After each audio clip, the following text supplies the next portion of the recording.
Hey guys, welcome back to the channel.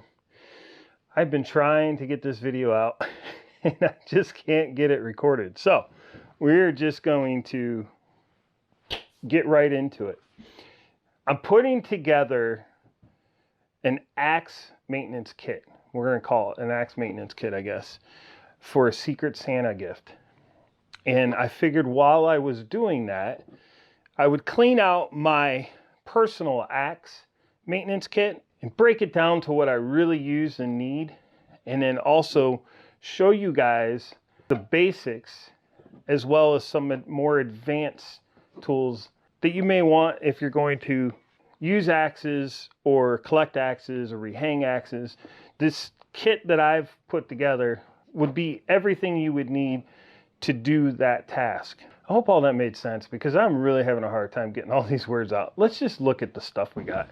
All right, guys, let's take a look at what we have. There's really two parts to this. I'm going to call this main kit just your everyday maintenance, axe maintenance kit.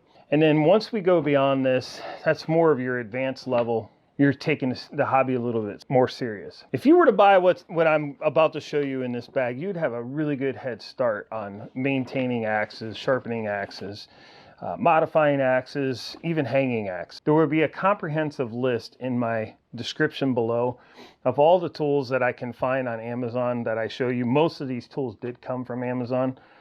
There'll be a few here, obviously, that we won't be able to show you, but this list is more for if there's something you see here you want, you can just quickly click on the link and get it. Just dumb rambling. So I did just recently upgrade my kit and put it in one of these nice Klein bags. I was just looking for something that would hold everything I wanted it to hold, and this fit the bill. And it's Klein tools, so you know it's good. It's made in the USA. I believe it's still made in the USA. Yep, still made in the USA. It's canvas. It's got a heavy duty YKK zipper on it, and it's about the perfect size for this. Now what's cool about this is you can just grab this main kit right here and take it with you. There's a million reasons you might want to have your toolkit for your axes with you, and a lot of these tools inside this kit are kind of a crossover. So let's go through the new stuff here. I'm not going to open all of this, just this bag, so that I can get the other tools in the bag, and then I'll show you the extra stuff I have in my kit. So right off the rip, must have, I couldn't live without it, is a Shinto Rasp. This rasp is pretty amazing. It's fairly cheap, inexpensive, and it does a really good job. It's got an aggressive side, it's got a fine side, so it leaves a smoother finish. It removes wood very, very fast. They do wear out over time, but it takes, I'll tell you, it takes a lot for one of these to wear out. The things you could use this for, obviously with axes, if you're going to hang an axe, you could use it to shape your eye. You could do all your eye work with this one tool. If you have a very fat handle, you could obviously use this to quickly thin that handle out and then smooth it out with the fine side. It's a very versatile tool. The other thing I like to keep on hand is a 4-in-hand. Now, I probably won't find a link for one of these. I don't know. I don't have any experience with any new 4-in-hands. My guess is the quality is not very good. Your best bet is to find a used one of these, or an old one of these, an old Nicholson, something made in the USA. And then I'm going to talk about files in this video, and I'll put a link in the heading up there to another video where I talk exclusively about files and things that you can do to get better files. One of the things is you can buy old stock files or buy old used files and send them out and have them resharpened, and the quality will be better than anything you can buy brand new. But I do use a 4-in-hand quite often for shaping the necks and stuff like that. They call it a 4-in-hand because it has 4 different surfaces you can use. It has a half moon on one side with coarse and fine, and it has a flat side with coarse and fine, and it really comes in handy for shaping wood. I actually use 2 different sizes in my kit. I have a small and a large. These are both old school Nicholson, made in the USA. Very high quality. They work very well. So you could try a new one. Worst case scenario, it's just not going to cut very fast. Next up, for sharpening, you're going to need a bastard cut file, or it's either bastard cut or double cut file. These, well, I see Crescent owns Nicholson now. I've bought these in the past, and they're really not bad files for the money. You just can't expect much for them. They're not going to last very long. You might get half a dozen sharpenings out of them, and then it's just time to go buy another one, or send it out and have it sharpened. I have done that too, and they usually come back better than when they were new. They're not very expensive. That's kind of why I included them in this kit, because they do work. They're not the greatest in the world. They're not going to work on every axe. Some axes are harder than others, but they generally get the job done. This is an old, I believe, plastic cut file is what they call it. It's very aggressive, but it leaves a very smooth surface. These files are just fabulous. If you ever see one of these files, grab it, because they're really good. They cut really fast. I like to have a tape measure with my kit. It comes in super handy, obviously, for measuring. These are the pre-production 175th anniversary Stanley Sweetheart. They're like chrome plated. They're very, very small. They fit in your pocket. I absolutely love these little tape measures. Keeping with the files, you're going to need a file card. This is a pretty fancy one. I like this because it's got the big bristle brushes on the one side. I tend to use this more than I do the metal to clean my files, but this is just to clean your files. You're going to need this to get the metal shavings out of your files as you use them. Works good for the wood too. This is something I use quite often.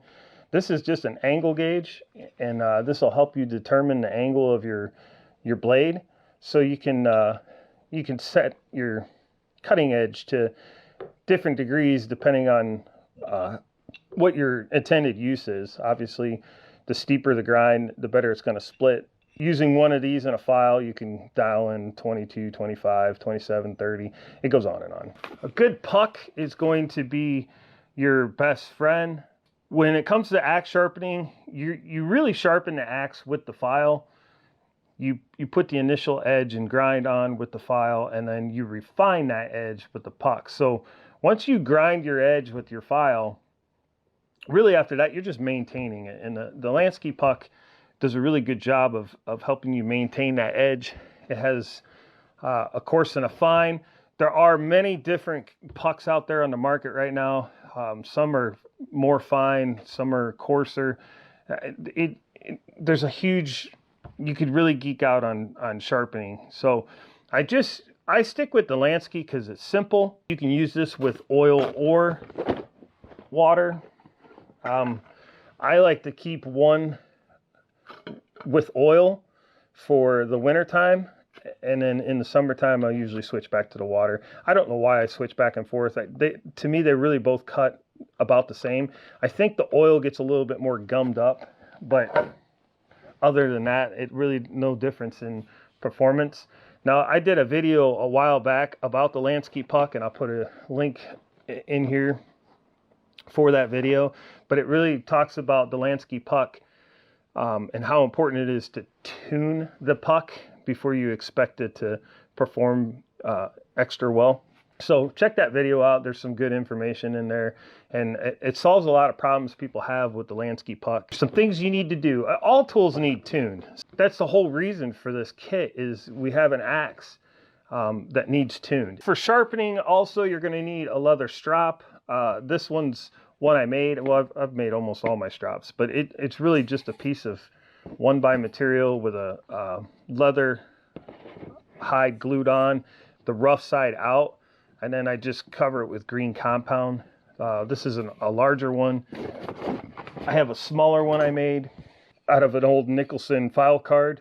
The metal teeth wore out, so I ripped that off and then glued a piece of leather on it, and this is absolutely great for in the field. So this is basically what they look like when you buy them. This one's a little worn out too. If you wanted to, you could just glue a piece of leather on this side, and then you'd have a dual purpose tool.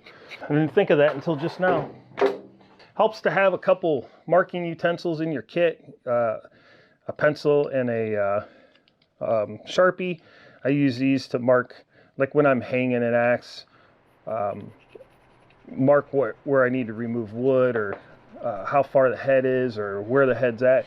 There's a million reasons to have some marking tools in there. Toss in some 120 grit sandpaper. This is good for just smoothing the wood out real quick. It's not the best finish in the world, but it'll get you by in a pinch. So it's nice to have some sandpaper. So from here on out, the only other thing that you would need if you wanted to hang axes is you're going to need a hammer. I like to use an old wooden mallet. It's non-marring. That's perfect for this task. Or if you can't find one, you just want a hammer that's not metal, and rubber's not going to be hard enough. So harder than rubber and softer than metal. And then you'll need some sort of saw to cut your kerf and trim your eye. And this was kind of an expensive option. I wanted a folding saw, and these Silky Pocket Boys are really great. They're great saws, but they come with a much more aggressive blade. So you then have to find a fine tooth blade, and then I think this is like an ultra fine or extra fine, something like that.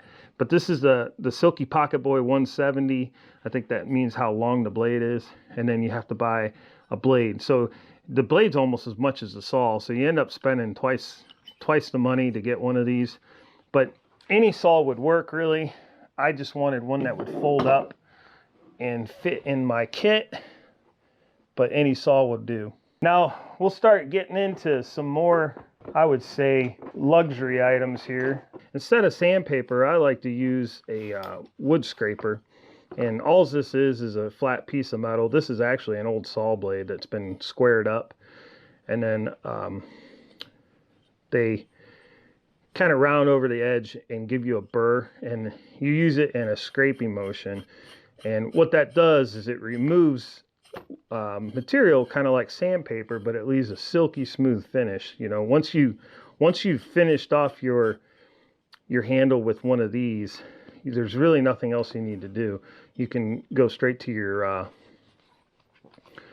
your finish, whatever you're going to use to finish your handle with, your boiled linseed oil or your snake juice or whatever you're using. It leaves a really good finish. A lot of fine woodworkers use wood scrapers, but that's one of my favorite ways to finish a handle. I keep a little old paintbrush. I think that's what this is.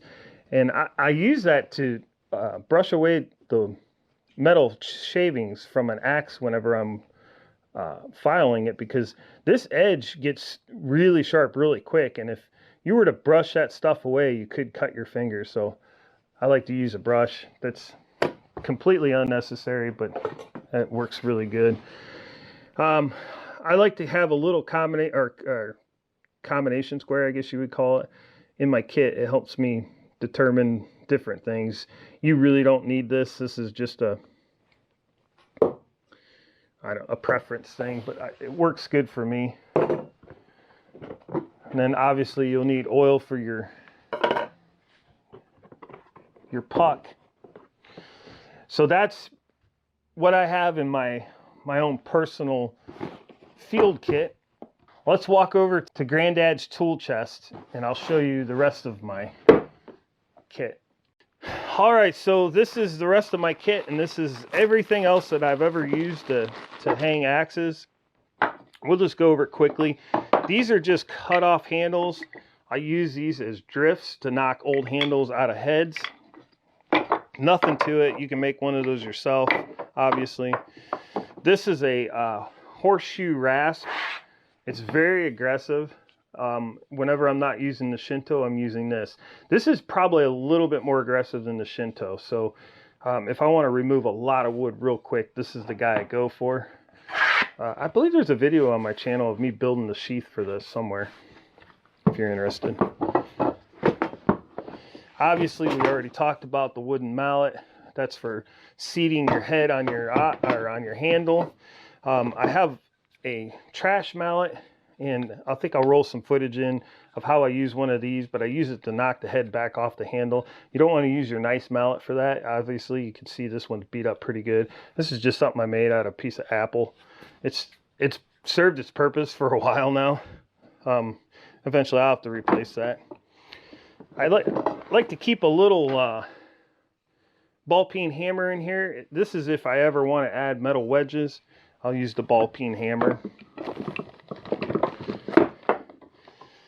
This is something that I've recently started using. It's I believe they call it a caliper, but I use this to help me hang the axes. So, you know, as you're working your way down the neck of the axe handle, you remove enough wood to get it started. Well, once that wood's removed, you don't need to remove any more from there, but all the wood you need to remove is behind that point, and you tend to remove too much from the tip. So what I'll do is get the head started on the handle by removing wood, and then I'll set these to the thickness that I need the rest of the handle to be at, and then I'll take away wood and use these to measure and see if I'm close.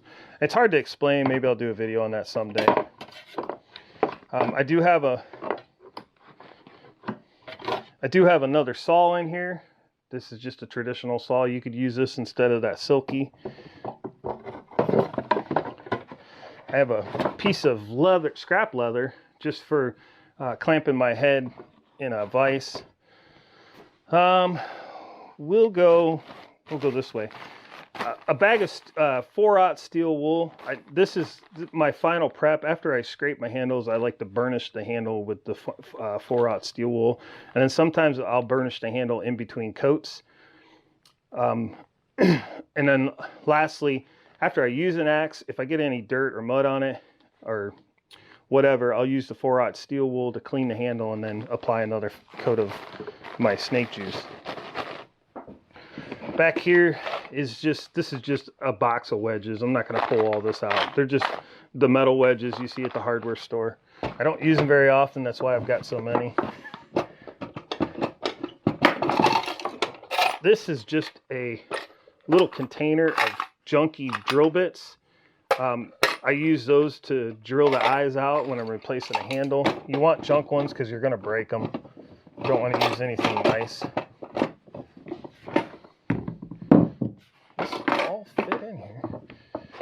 This other container, this is just kind of a place I keep some exotic wedges in case I want to get creative.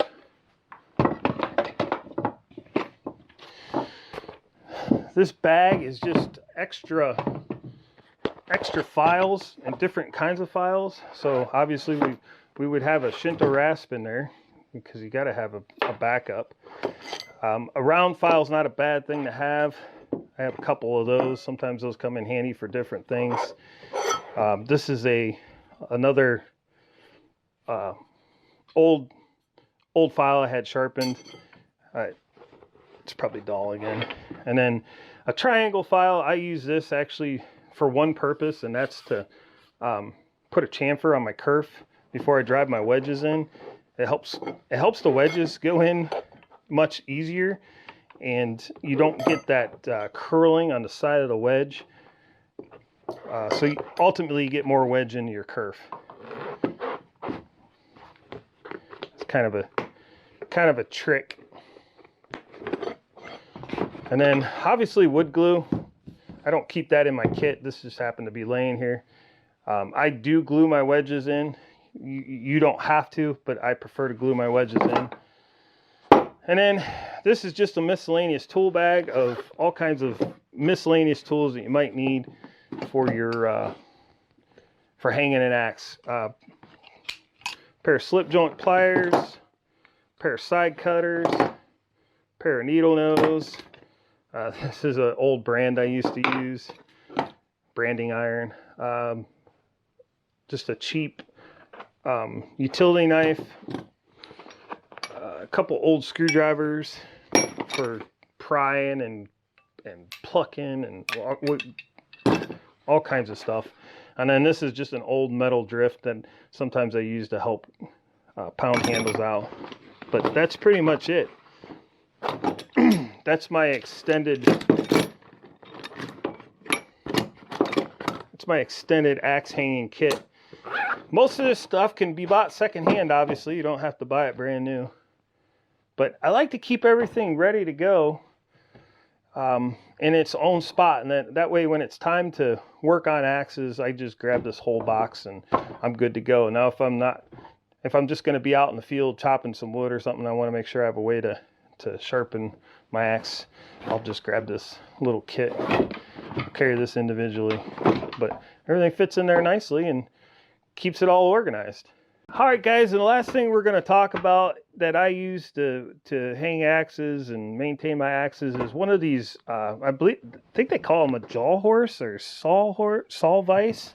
I think it's a jaw horse, but basically it's a way to clamp your work. And there's about 1 million different ways you can clamp an axe in one of these to work on it, but it's super versatile. This is great for sharpening. You can turn that jaw around.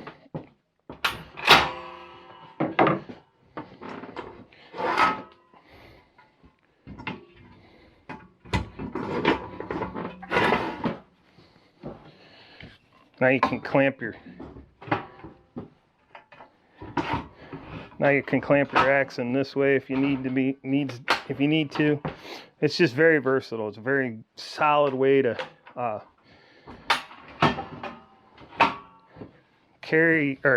very solid way to secure your work. Love this thing. And it's portable. You can fold this thing up and take it to camp. All right, that's going to wrap this video up today. Hopefully it wasn't too boring. There was a lot to cover, and I really just didn't know how to get this video out there, so we're just doing it. I wanted to get this video out because the next few videos I'm going to be working on some axes, and I always get lots of questions in my videos. What do you use? What do you recommend? Stuff like that. So this will be a great thing for me to reference people to, and then they can quickly figure out what it is I'm using instead of me back and forth and sending links and all that stuff. So anyways, I appreciate everybody watching, and we'll see you guys in the next video.